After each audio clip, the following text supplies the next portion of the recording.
Hello, and welcome to our video lesson, which is tailored for the first year distant learners of economics field. In front of you, Kahorova Nigina Abduvahidovna, an English teacher of Karshi State Technical University. Today's topic is opportunity cost, so let's get it started. By the end of the lesson, we'll be able to have general idea about the opportunity cost. We will enhance our vocabulary supply with new words and phrases, and we will practice also a present continuous tense, and we will review the topic with video and listening and other tasks. Before starting the lesson, I would like you to think about these questions and share your opinions. I think these situations are very familiar to all of us. So, have you ever had to choose between two good options? What do you usually do when you cannot decide? Is time more valuable than money? Why? And what would you choose? Fun now or success later? So, I will look forward to your answers. And now I'm going to tell you an interesting and short story with the help of which we will generalize the idea of opportunity cost, or in other words, making choices. And what is important, we will understand what we lose when we choose something else. Okay, let's go. One afternoon, Bill had a difficult choice. He had two options: study for his economics exam or go out with friends to watch a football match. Both choices sounded good. Studying could help him pass the test with a high grade, and going out could make him happy and relaxed. Bill thought carefully. He knew he could not do both at the same time. This situation is called scarcity, when we have limited time or resources. Because of scarcity, people must choose, and every choice had a cost. Bill finally decided to study. While he was reading his notes, his friends were laughing at the stadium. At the moment, Bill understood something important. The real cost of studying was not money. It was the fun he missed. Economists call this opportunity cost, the value for the best alternative you give up when you make a decision. The next day, Bill passed his exam with the highest score. He smiled and thought, "My choice was worth it." Opportunity cost does not tell us which choice is right or wrong. It simply helps us understand what we sacrifice when we choose. Every day people make decisions like Bill, choosing between sleep and study, work and rest, saving and spending. Understanding opportunity cost helps us make smarter decisions in life. If you have listened to the story attentively, I think answering to the following questions will not make you any difficulty. So, first question, what choice did Bill have to make? The second question, what does scarcity mean? The third question, what is opportunity cost? The fourth question, what was Bill's opportunity cost? And the last question, did he regret his decision? Why or why not? Now let's do some matching exercise. Take a closer look at these words and try to find appropriate answers to them. You may put the pause to take some time to think, and after finishing, we will check our answers together.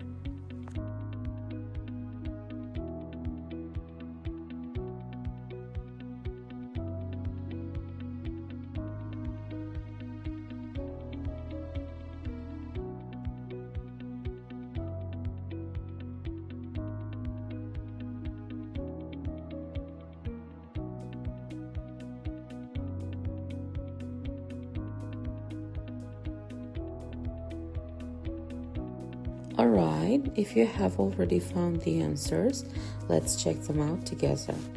So the answers are: first, trade-off. When picking something, you end up losing something else. Second, value. How important or valuable something is. The third one, opportunity cost. The value of what you give up. Fourth one, decision making. Deciding between different choices. Alternative, the choice you didn't make. Scarcity, not having enough resources for all your needs. Benefit foregone, the best option you didn't pick. And the last one, limited resources, when there's not enough time, money, or something. Alright, let's dive into an ear-catching podcast on the topic of opportunity costs. Just listen up and fill in the blanks with the right words. And after we finish, we'll go over the answers together. Unit 3. Listening. Listen and fill the gaps with necessary words. Hello, everyone, and welcome back to Smart Economics Talk, the podcast where big ideas become simple. Today's topic is something we experience every single day, even if we don't notice it. It's called opportunity cost. What is opportunity cost? Imagine you have two options right now. Listen to this podcast or scroll social media. You chose this podcast, thank you for that. But do you know what you gave up? That's right. The thing you didn't choose is your opportunity cost. In economics, opportunity cost means the value of the next best alternative you did not choose. It's not always money. It can be time, fun, experience, or comfort. Today we live in a globalized world. We can study online, work remotely, shop internationally, and learn skills from anywhere. But globalization actually makes opportunity cost more important because now we have more choices than ever. More choices equals more decisions. More decisions equals more opportunity costs. Real-life global examples. Let's explore real examples from modern global life. Example 1, education choice. If you choose to study programming, your opportunity cost might be learning design or languages instead. Example 2, career decision. If someone works for a high salary abroad, their opportunity cost may be time with family at home. Example 3, online shopping. Buying a new phone means giving up the chance to spend that money on travel or courses. Example 4, time management. Watching a series for 5 hours means giving up 5 hours of learning, working, or resting. Example 5, business example.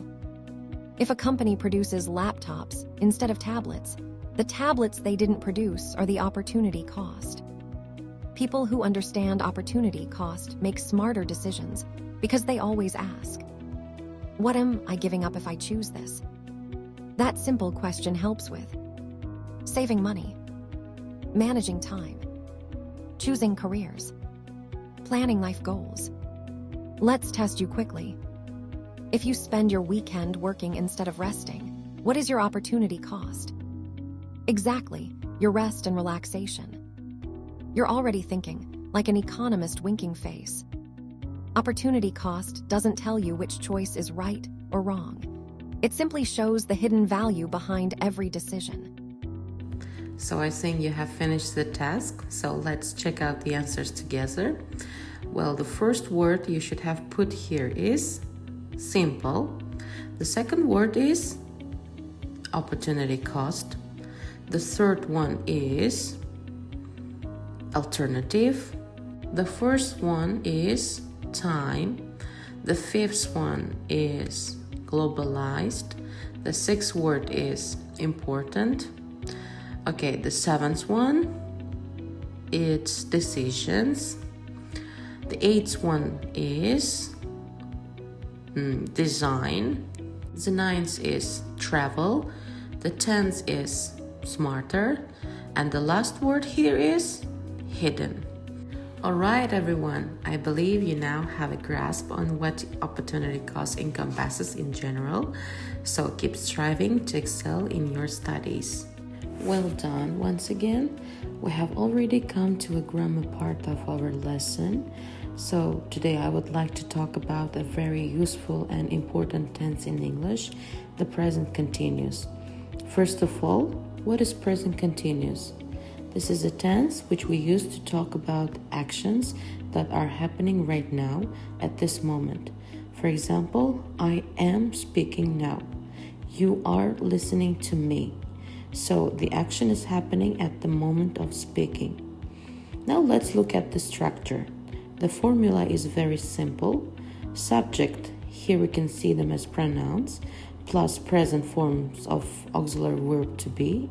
In this case, am is are plus main verb with ing ending.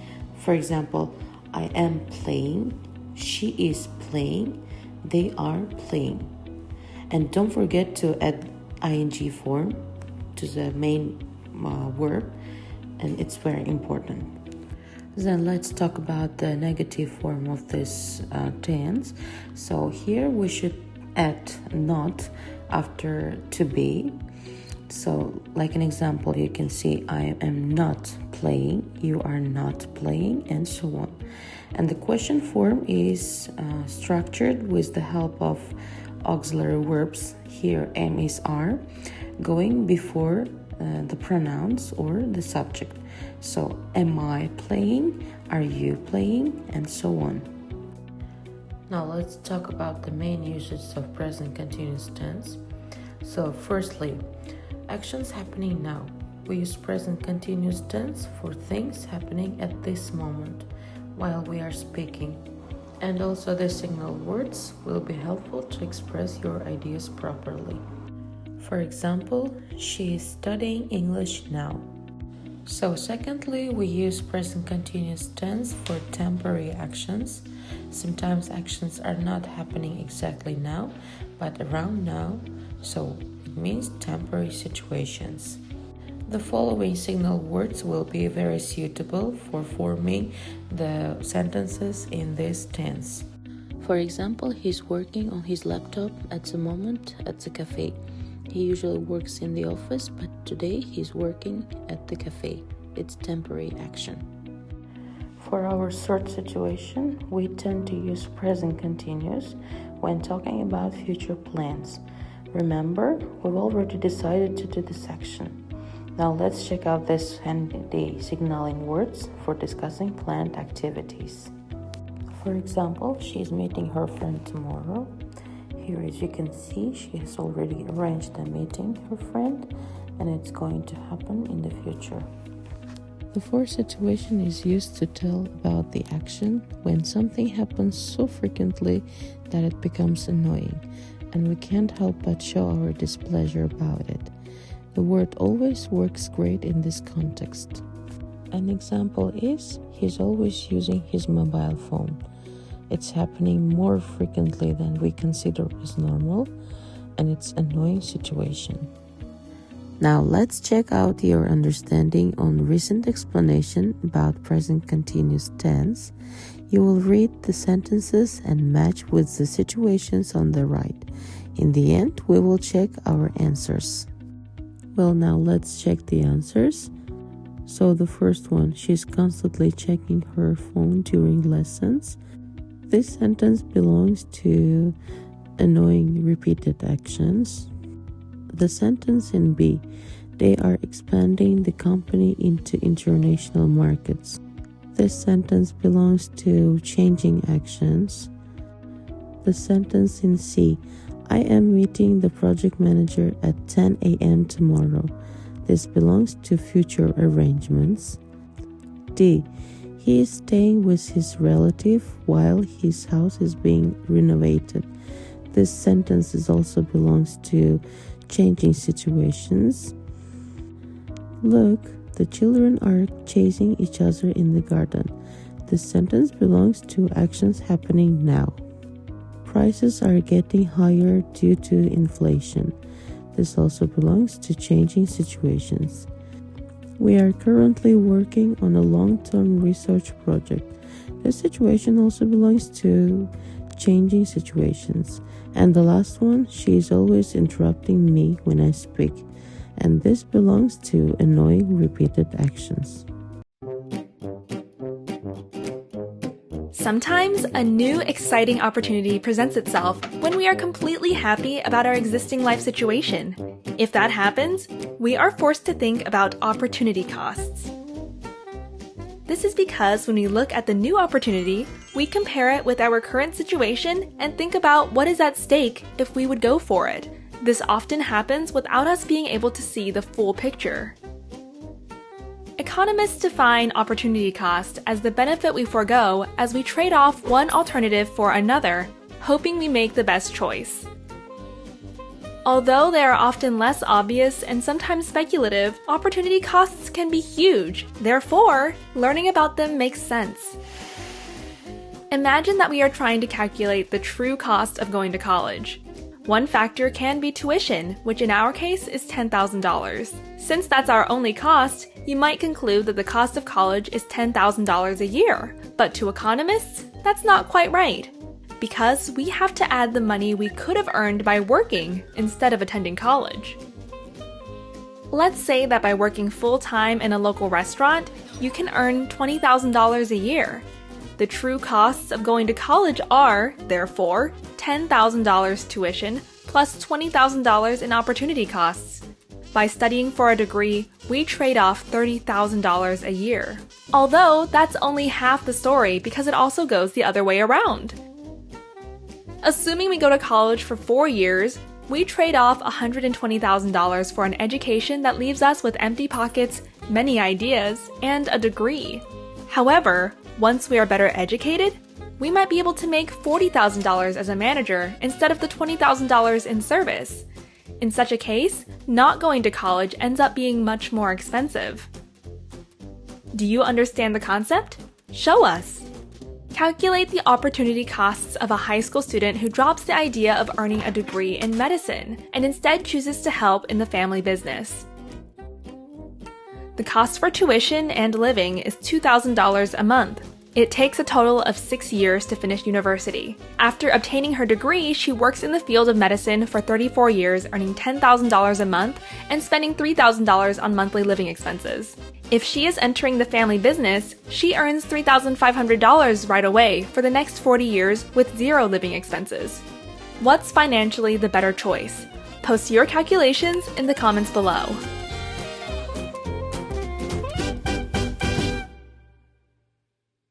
And the last thing for our video lesson is your home task. You are going to describe what is happening in the picture using present continuous tense. You should describe the people and their actions according to the guiding questions. Well, that's all for today, and I really hope this class helps you out even a tiny bit with your understanding of economics. Catch you in the next one. Goodbye.